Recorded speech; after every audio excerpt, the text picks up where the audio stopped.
Hello everyone. Today we are going to be talking about tea blending. We're super excited to share this knowledge with you guys, and specifically we're going to be diving into just a rundown of blending. We're going to be talking about the process of how we blend as a business here, and we hope that you are able to take a little bit of this knowledge home and add it to your day-to-day tea experience. Yeah, so we are a tea blender here at K&K Chai. What that means is that we have teas that we blend other flavors into. So like fruits, flowers, herbs, and spices is what we're working with. And it really is a fun process because I think that the applications for tea are almost limitless. It's such a versatile product. There's so many different flavors and different things that you can do with tea. And so hopefully we'll give you a little bit of a picture of that today.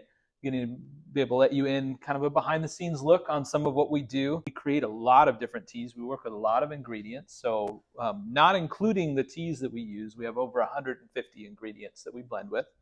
And they can create all kinds of different flavors. For us, we're going to be focusing more on one of our award-winning Earl Grey to be able to kind of show you the secret behind our special blend, the ingredients that we use for that, which has made it one of the most popular teas that we sell. Mm-hmm. And I believe this tea is award-winning, 2 times award-winning, correct? That is correct. Yeah. Yeah. So we've won some international awards for it. Our favorite way to drink it would be like a London Fog, for sure. So it's so good. Tea latte. So London Fog is actually fun tea knowledge here. London Fog is not a British drink. It actually Really? originated in Vancouver, Canada at a coffee shop there that created it as a special drink menu. And it got wildly popular in their area, so much so Starbucks picked it up, and then it became popular everywhere else. That's really interesting. I had no idea. Yeah, it's a Canadian drink called London Fog, but what it really just means is you got an Earl Grey and you're adding some steamed milk to it, turning it into a tea latte. Oftentimes when you go to a coffee shop, they're going to put things in it like lavender and vanilla syrup, that they're going to add a little bit of something, some flair to it. And why those things? We're going to go through that a little bit as we talk about how to blend some and how we've worked those flavors into our custom blend that we call Minister Grey. Awesome. Well, let's dive into it. So getting into the blending, we're going to be kind of breaking apart our Minister's Grey tea and building it back together to show you how we've come up with this incredible blend that so many of our customers love. So yeah, let's get into it, Kevin. Yeah, so when you're blending teas, you got to be thinking about three kind of, if you were to create a little bit of a pyramid, you want to think about first at the base of the pyramid, what you're using the most of the ingredients on. It's going to be closer to 50% of what your tea is going to be, sometimes more, sometimes a little bit less, depending on what you're blending with. But what is the base? What is the active ingredient that you are building from? For us being a tea company and being somebody that loves tea, we want the tea to always shine. Like we want to start there. We want to pick the specific teas that are going to work well with other flavors and other ingredients that we're using. And not even just that, we have some of the highest quality base teas. So I feel like we don't need to hide the flavor because it's so naturally good. Yeah, and I do think that you find that a lot with other tea businesses, especially here in the US, when you're adding flavors to tea. They're like, oh, this is a strawberry vanilla green tea. Well, you can't even tell it's green tea anymore. Once you brew it, it tastes like strawberry and vanilla. That's all you smell. That's all you taste. And so that's what they're going for. And so the tea exists, but it's not elevated. So you got the base, which is also called the active ingredient. Earl Grey is one of the most commonly known blends. You can call it a blend. It's actually an flavor-infused tea that has been around for quite a while and has grown a lot of popularity. There's a lot of legends around the invention of Earl Grey. Most of them are not true. That's a story for another time. We can tell a lot about it. The legends of tea. But the basic Earl Grey is just black tea. That's the base. That's the active ingredient. And then you use a catalyst ingredient of flavoring it with a little bit of bergamot citrus. So that specifically is a really ugly looking citrus fruit that grows pretty much only in Italy. You can grow it some other places, but that's where the good stuff is. Being able to use that to infuse some citrus flavor into the tea. There is some belief that that was originally a specific quality of a certain type of tea, that they were bringing this flavor in that would be lost in transit or as it sat for too long. As the tea was becoming less fresh, you would lose some of that natural citrus flavor that was present in the tea. So if you're going to pick a black tea to use for Earl Grey, you want something that has a little bit more citrus quality. So we have already infused with bergamot oil our black tea here, and that's what we are using as our base. So we're going to end up doing about half of the tea is going to be our Earl Grey. And then from there, we have another flavor that is still black tea, but another infusion. So we have decided to add some black tea with vanilla in order to add another flavor that we wanted to bring into this. One of the reasons why we chose vanilla and specifically why we picked the black tea to work with this is because this black tea has a creamy note to it, and you get a good creaminess and sweetness from the vanilla itself. And it does hold up really well still when you add milk to it. So we wanted to add some of that vanilla. So we don't want to add too much of the vanilla because this is more of a supporting ingredient. So that would be kind of the middle tier of the pyramid. We still are adding black tea that's been flavored a little bit. So we want to add just one part of this vanilla to it. So what you're saying is the first black tea we put down is going to be that base ingredient, active ingredient. And then that second black tea, because we flavored it with that vanilla, which can be a pretty strong flavor, is that middle supporting ingredient just to support the already citrusy bergamot black tea. Yeah, we still want the citrus to shine. It does kind of help it not be so intense when you add some of that vanilla to kind of mellow that out some. But it, like I said, adds a little smoothness, creaminess, sweetness to it that really does complement that lemon and lime citrus that you get from the bergamot. Okay. But it's still, overall, you're still going to taste that citrus black tea is what's going to come through the most. So then from there, the last part of the pyramid is we have what we call catalyst ingredients. So they're ingredients that specifically, whether if you're using them a little bit goes a long way, or we want to just kind of highlight or elevate some of what's already there. And so we do have two of those different ingredients here that we blend into our Earl Grey, our Minister Grey. One of them is lavender, and lavender, of course, like you use a little bit too much, it's going to taste like you're drinking like perfume. Yeah. If you use the right amount, then it's going to really add an excellent quality to it, especially being that a lot of times for London Fog at a coffee shop, you're going to find vanilla show up in that. Sometimes it's called a Lady Grey. If you're looking for different Earl Greys, they call it a Lady Grey when they add some vanilla to it. Which is interesting. One thing I want to point out is a lot of coffee shops, like we had mentioned in the beginning, use syrups to get these flavors. And so a huge difference between our tea and a London Fog you're going to get at Starbucks is that we're putting these ingredients directly into the tea so that it's already in the flavor. You don't have to add anything to it. It's naturally, this tea is so sweet on its own. I'd argue that you don't even need sugar for this tea. Obviously, you can add it if you like sugar, but which of course. We know all of you do. So yeah, it does. The other thing, it's all real ingredients. So we aren't flavoring this with some artificial thing. This is real lavender that we're adding into it. And we believe that adding the real ingredients, sometimes it's a little bit more challenging to get the full flavor that you want, but real is always better. Yeah. And we want real natural ingredients that we're adding into. And so for this one, we're doing just a small amount to be able to mix in, to be able to get a good balanced flavor. So that's one of the things I talk about a lot when I'm doing a blending class or when I'm describing our teas. When it comes down to it, as we're measuring these things out, you have to use your palate in order to figure out where you really want this recipe to go. But as you're dialing in the amounts of different flavors and things that you're using, what you're looking for is balance. And that's something that you can develop that talent over time. But you'll be able to taste an unbalanced tea right away. Well, and also, Kevin is a tea sommelier, so that's another thing that I think elevates our tea automatically, because like he's saying, one batch, might be a little bit of a different ratio than the next batch, and Kevin can tell that based off of the balance of flavors. It's something, you can definitely develop over time, but we also have someone super educated and knowledgeable on our team, able to provide really great quality, really balanced blends. Well, and that's a good point that really when it comes down to tea, for us as a business, when we are selecting teas and ingredients from around the world, the way to approach it is from a place of being able to test the quality through your own palate. For me to become a tea sommelier, which is a professional taster, that was important for me to make sure that we were getting the highest quality ingredients, but also that what we were putting out as a product that it was going to be consistent, and that it was going to be the best that it could be. We want to bring the best flavor out of it. And so dialing those in, every time we get new ingredients, we're adjusting our recipes.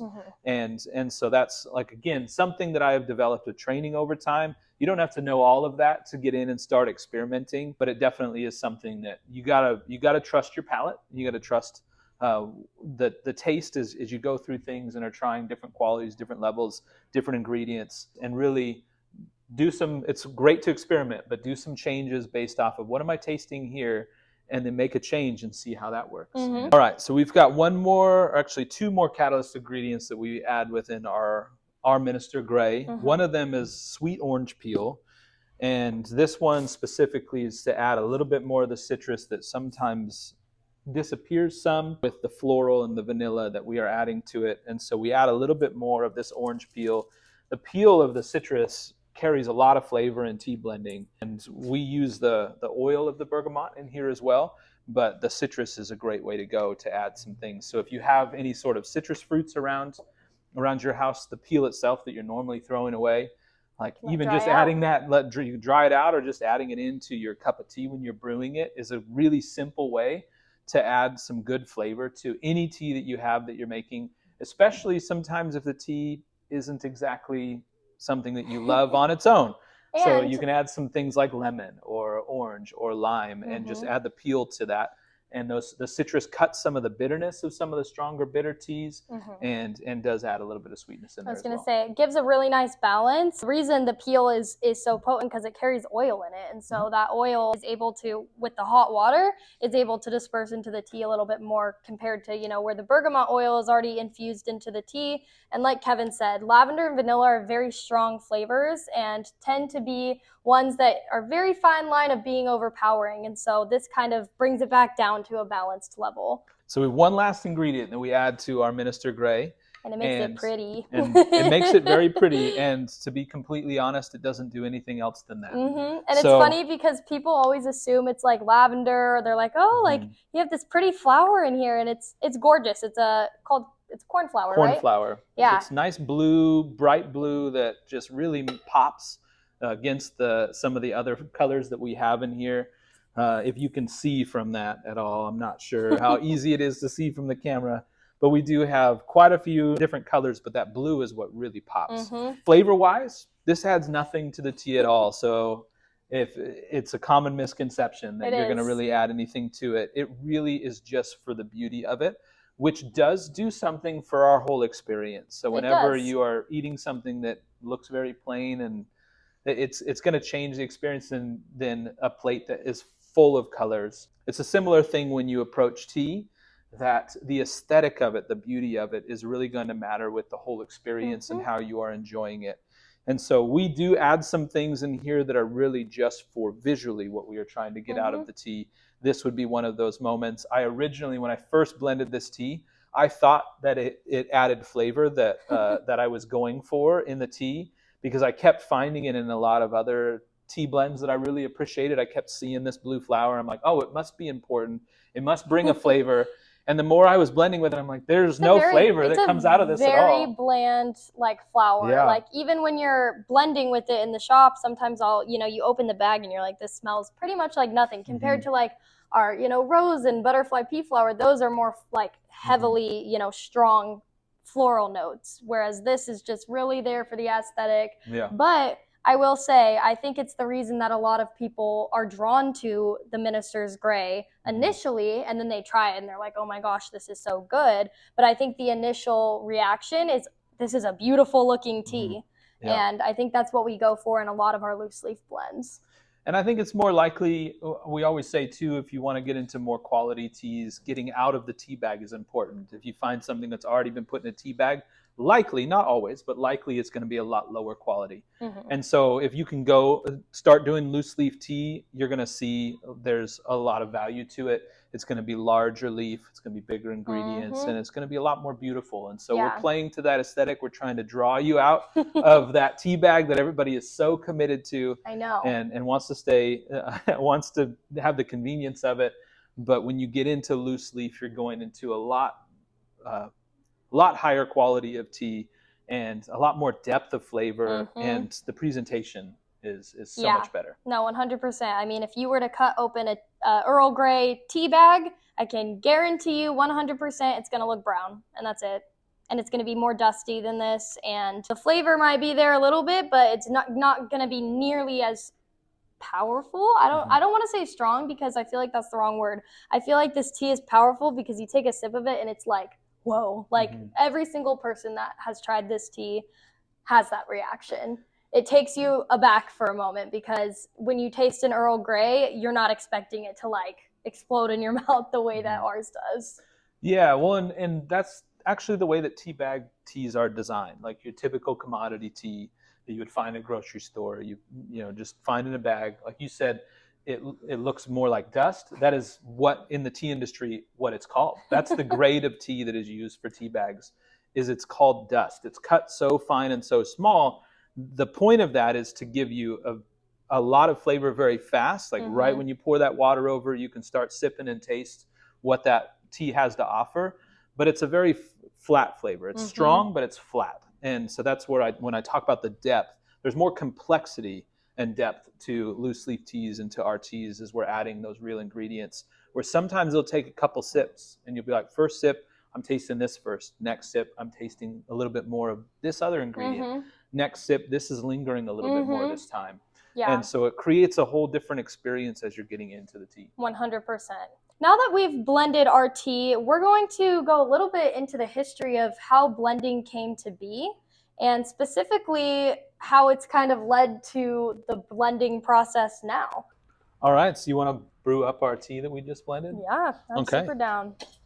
I love this blend, and I think it's so funny because we have a group of middle school girls that help us out, and all of them think that this tastes like a Fruit Loop. Yeah. They all say, especially in the London Fog style, where we sell it as a London Fog at our farmers markets during the winter seasons, and they always tell customers it tastes like a Fruit Loop. And then as soon as milk. Yeah, as soon as they tell the customer that, they're like, never thought of it that way. It does taste like a Fruit Loop, and it genuinely does. It's so good. I'm pretty sure that they aren't using lavender and vanilla and sweet orange to blend in to make Fruit Loop flavors. No. But for some reason, especially, we use oat milk more exclusively, being a dairy-free company as we are providing drinks at farmers markets and things like that. So that oat milk you add, it gives you a little bit of like cereal type flavor. Yeah. And so then when you've got a little bit of that fruitiness in there, it just, it does something. It's a good nostalgic experience, takes you back to that, sipping that bowl after you finish your Fruit Loops. It's just one of those teas that has kind of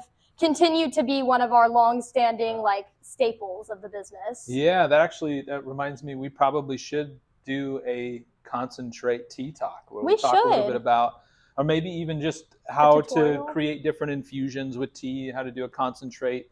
We do a tea syrup out of this as well that gives you a good flavored syrup that you can put over like different foods, different, like whether it's ice cream or pancakes or using different things. This is one of my favorite teas to blend into different baked treats and different things like that. So yeah, there's a lot of different things we can do, but we could do a whole video on a whole talk on infusions and concentrate.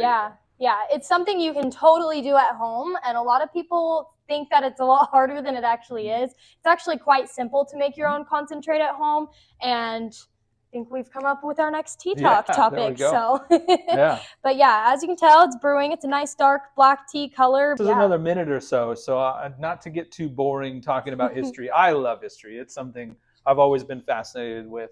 And that's one of the things that I've really enjoyed about tea is that it's touched every corner of the globe, but it's been around for a few thousand years. And so there is such great culture, rich history, and a lot of it's legends and stories, which is kind of fun as well. You never know what's true sometimes when you get to those old stories. There's just so much there. So I'd love to share just a little bit about tea blending history. Yeah. If you'll have me.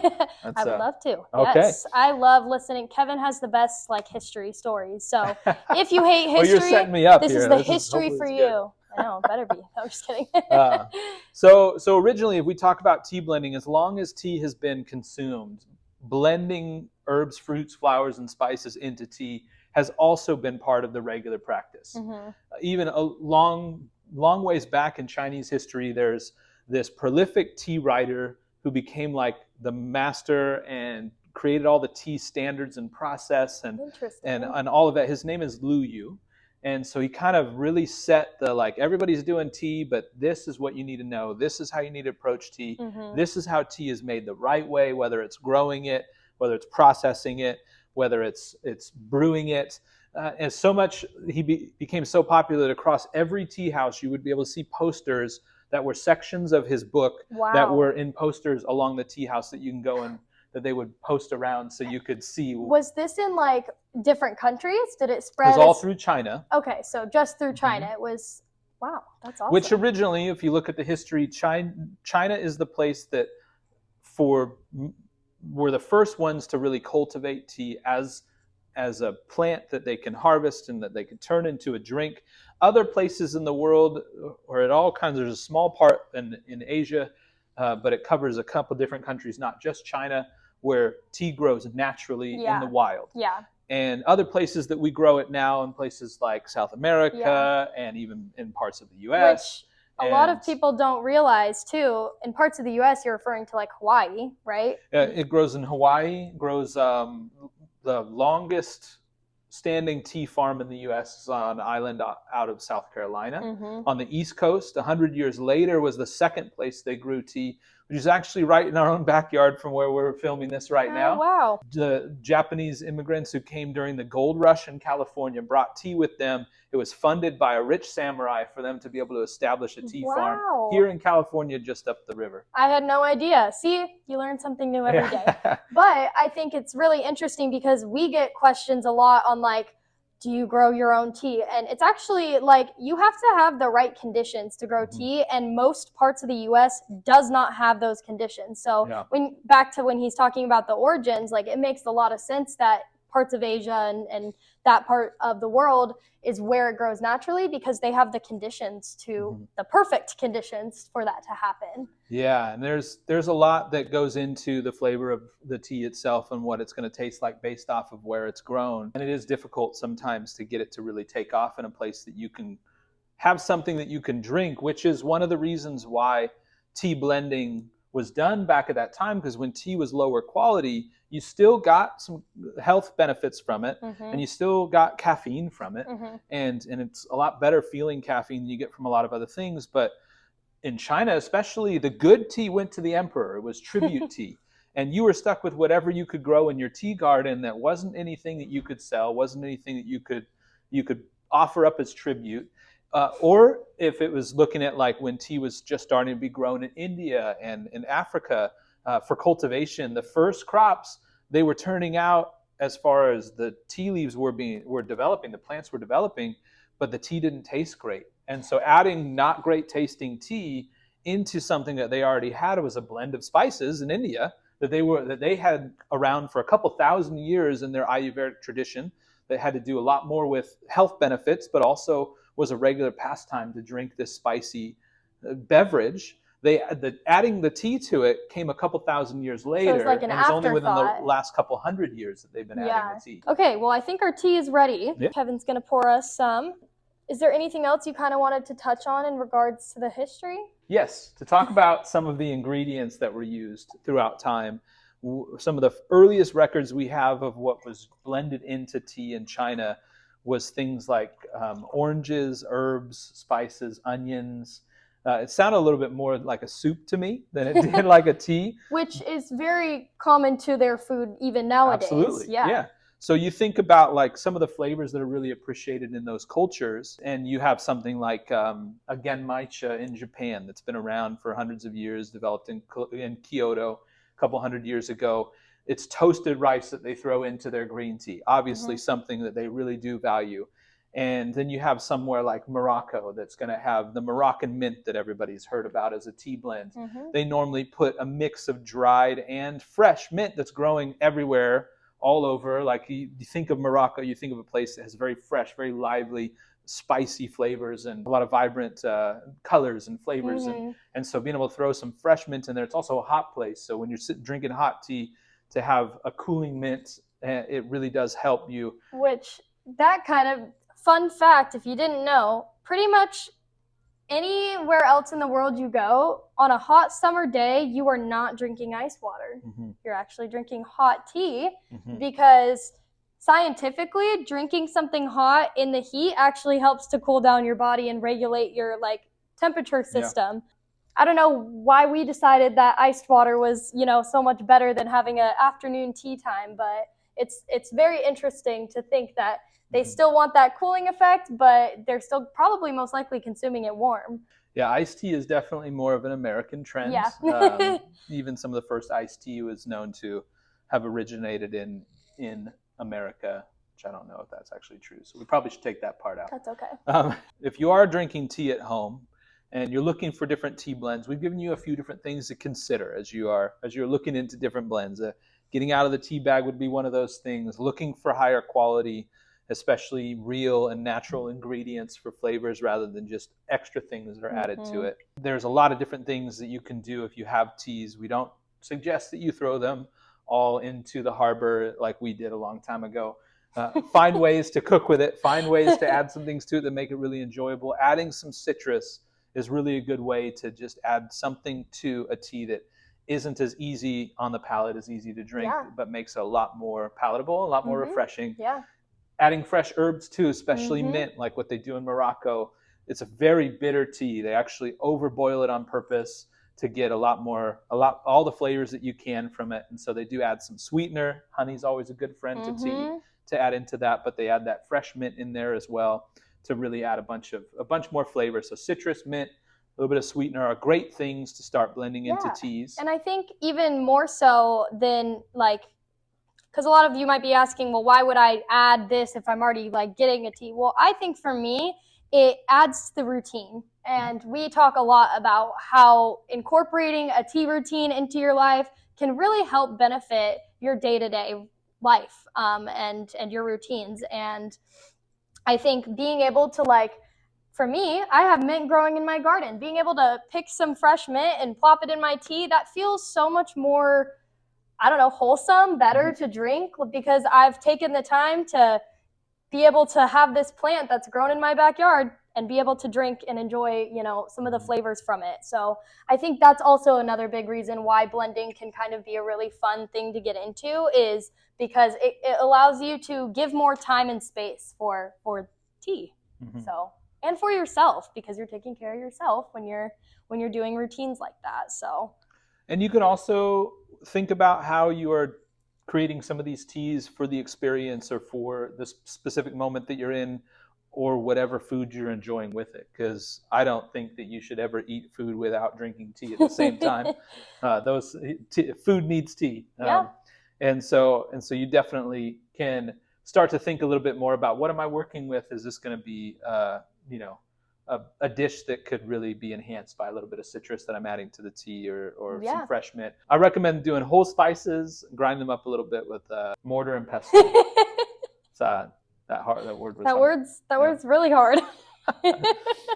But because it gets those flavors out and it's a different level of again, the tea that you're getting at the store is not going to have, if you're hand grinding something, it's not going to be nearly as fresh as what you're doing at home. So it's just a way to elevate your experience with tea.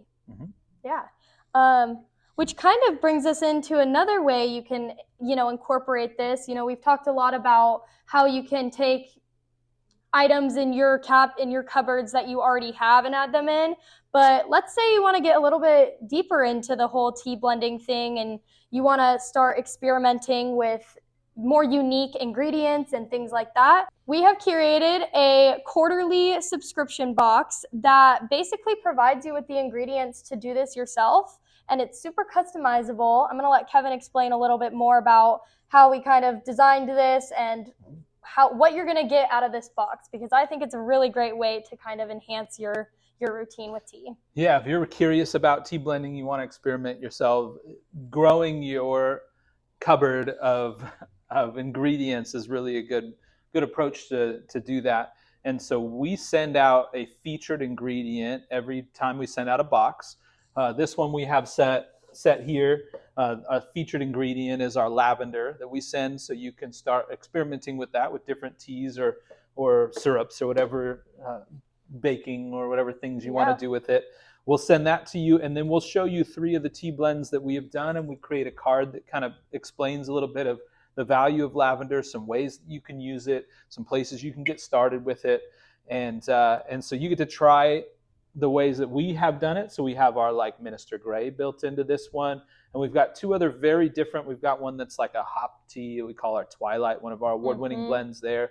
It has a little bit of lavender, but it's mostly chamomile and hops that you taste with just a small amount of lavender. And then one where lavender is really the feature, our Berry Calm, which has a little bit of raspberry leaf, a little bit of hibiscus in there. It's a good white tea. Good tea. It's a very, very good tea. And so we show you how we have featured it in 3 different of our blends, and then kind of walk you through, guide you through as we're adding every quarter. We're adding a new ingredient to your cupboard. Again, it's super customizable. If there's certain ingredients that you're curious about or want to test out, or something you're allergic to that you want to avoid. Yeah, we don't want to give you an allergic reaction. So definitely let us know. Once you sign up for the subscription, we are always, more than open to receiving feedback and comments on what you're looking for specifically for your tea journey. And the best part about being a small business is being able to do things like that. So definitely. I always say the perks of a small business is we can say yes a lot more than other businesses can. We really can. And so this is a great way to get started with that. We appreciate you guys for taking the time to watch this video and educating yourself about the tea world a little bit more. We can't wait to continue sharing with you guys. We've had a lot of fun doing these videos, and as we keep doing them, we have more and more ideas, it seems like. So we can't wait to continue sharing our love of tea with you guys. And as always, be sure to check out our other social medias. In the meantime, we are constantly adding new content and new fun things there. So we can't wait for you to continue on your tea journey with us.